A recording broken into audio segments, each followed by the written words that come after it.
How do you write a primal scream? Because my head is about to explode over the story about alleged sexual harassment on Hillary Clinton's 2008 presidential campaign and her appallingly mild response, then and now.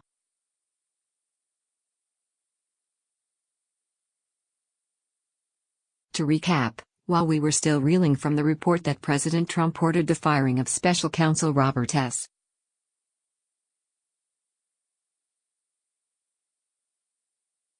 Mueller III last summer, the New York Times posted this: Hillary Clinton chose to shield the top advisor accused of harassment in 2008.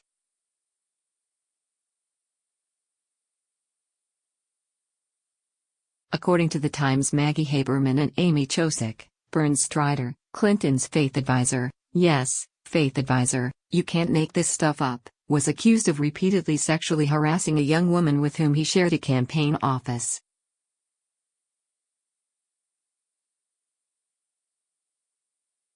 The Times, she told a campaign official that Mr. Strider had rubbed her shoulders inappropriately, kissed her on the forehead and sent her a string of suggestive emails.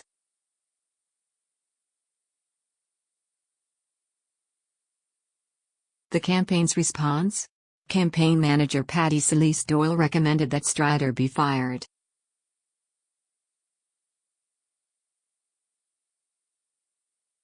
So did Jess O'Connell, the national director of operations, who handled the investigation.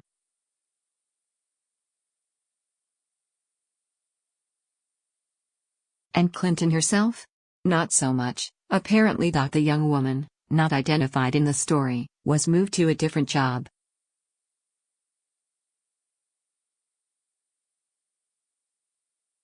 Strider, then married, by the way, was docked several weeks of pay in order to undergo counseling.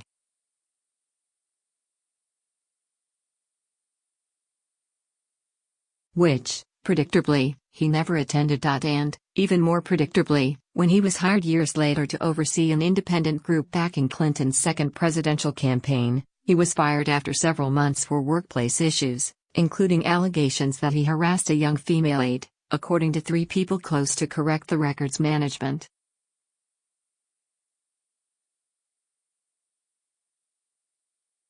It's never just once, people. This is head exploding stuff. But there's worse to come.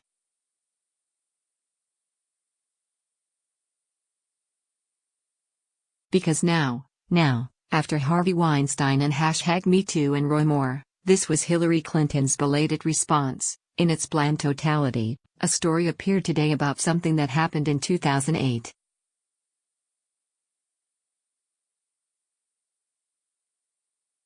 I was dismayed when it occurred, but was heartened the young woman came forward, was heard, and had her concerns taken seriously and addressed.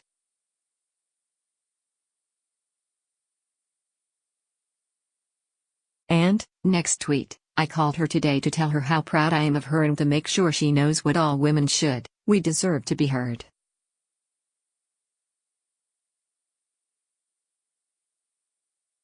Let's unpack, shall we? Something that happened in 2008. Yes, back when we didn't know to take sexual harassment seriously, so long ago it seems tendentious to bring it up now, except we're not even saying what something is.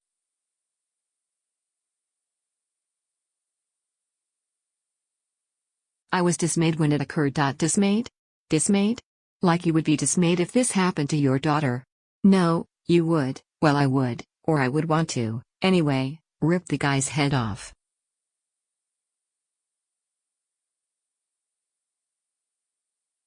But, sure, glad you were heartened that the victim was heard, although might quibble about that taken seriously part.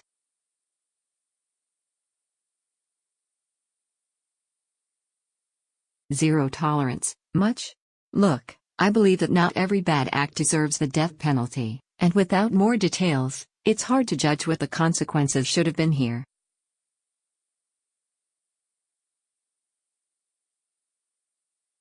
But the fact that 2 senior campaign officials thought the behavior was a firing offense, only to be overruled by Clinton, tells you something.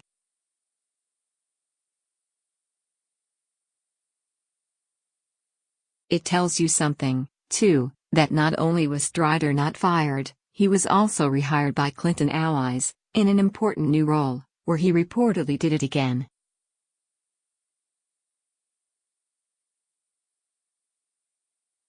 Granted, Clinton is in an exquisitely awkward place when it comes to determining how to punish sexual harassment in the workplace.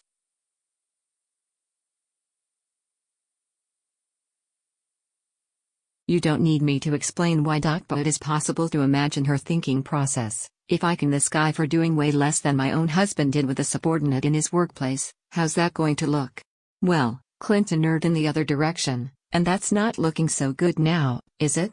And classically, infuriatingly, this episode and its aftermath exposes, once again, the trademark Clinton failure to take personal responsibility, the allergy to owning up to error, the refusal to cede any ground, no less apologize, the incessant double standarding, with different, more forgiving rules for the Clintons and their loyalists.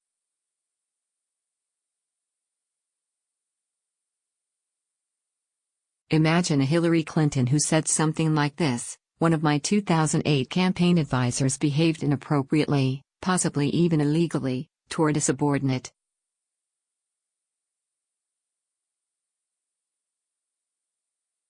Thankfully, the young woman who was the victim of this unacceptable behavior had the strength to come forward and complain about it.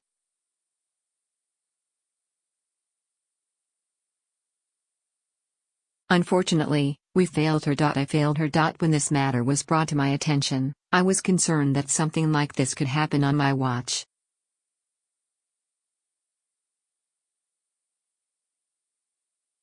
I made the decision that docking the abuser's pay and sending him to counseling would be an adequate response.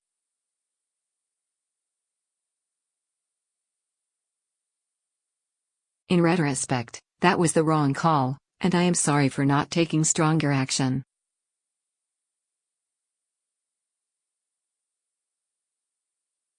Many of us have learned anew, with the painful disclosures of the #MeToo movement, about the pervasiveness of sexual harassment and assault in the workplace and the need for stronger action on the part of employers to make sure this behavior does not occur and to punish abusers when it does.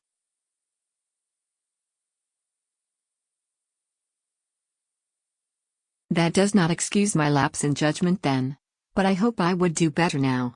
Why Trump's decision not to fire Mueller should still fill you with dread. The #MeToo movement is at a dangerous tipping point. Definitely the best part of President Trump's first year in office. What are you hiding, Mr.